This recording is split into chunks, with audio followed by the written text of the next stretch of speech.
قرآن مجید کا سورہ نمبر 14 سورہ ابراہیم۔ بنام خدائے رحمان الرحیم۔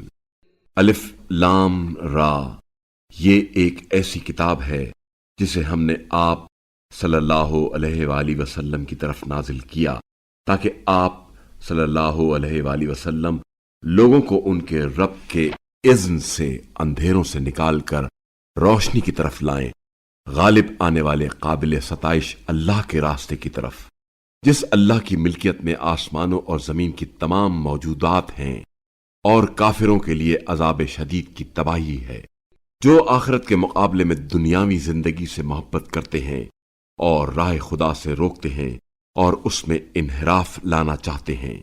یہ لوگ گمراہی میں دور تک چلے گئے ہیں۔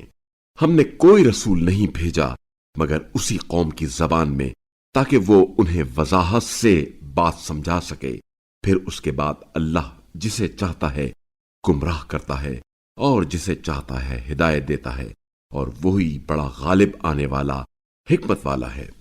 اور با تحقیق ہم نے موسیٰ کو اپنی نشانیاں دے کر بھیجا اور حکم دیا کہ اپنی قوم کو اندھیروں سے نکال کر روشنی کی طرف لاؤ اور انہیں ایام خدا یاد دلاؤ۔ ہر صبر و شکر کرنے والے کے لیے یقیناً ان میں نشانیاں ہیں۔ اور یاد کیجئے جب موسیٰ نے اپنی قوم سے کہا، اللہ نے تمہیں جس نعمت سے نوازا ہے اسے یاد کرو جب اس نے تمہیں فرعونیوں سے نجات بخشی۔ وہ تمہیں بدترین عذاب دیتے تھے اور تمہارے بیٹوں کو ذبح کرتے اور تمہاری بیٹیوں کو زندہ چھوڑتے تھے، اور اس میں تمہارے رب کی طرف سے بڑا امتحان تھا۔ اور اے مسلمانوں، یاد کرو جب تمہارے پروردگار نے خبردار کیا کہ اگر تم شکر کرو تو میں تمہیں ضرور زیادہ دوں گا، اور اگر ناشکری کرو تو میرا عذاب یقیناً سخت ہے۔ اور موسیٰ نے کہا، اگر تم اور زمین میں بسنے والے سب ناشکری کریں تو بھی اللہ یقیناً بے نیاز لائق حمد ہے۔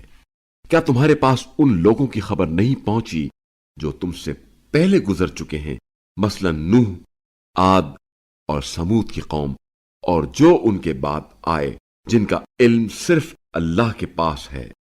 ان کے پاس ان کے رسول واضح دلائل لے کر آئے تو انہوں نے اپنے ہاتھ ان کے منہ پر رکھ دیے اور کہنے لگے، ہم تو اس رسالت کے منکر ہیں جس کے ساتھ تم بھیجے گئے ہو، اور جس چیز کی طرف تم ہمیں بلا رہے ہو اس میں ہم شبہ انگیز شک میں ہیں۔ ان کے رسول نے کہا، کیا تمہیں اس اللہ کے بارے میں شک ہے جو آسمانوں اور زمین کا خالق ہے؟ وہ تمہیں اس لیے دعوت دیتا ہے تاکہ تمہارے گناہ بخش دے اور ایک معین مدت تک تمہیں مہلت دے۔ وہ کہنے لگے، تم تو ہم جیسے بشر ہو، تم ہمیں ان معبودوں سے روکنا چاہتے ہو جن کی ہمارے باپ دادا پوجا کرتے تھے، پس اگر کوئی کھلی دلیل ہے تو ہمارے پاس لے آؤ۔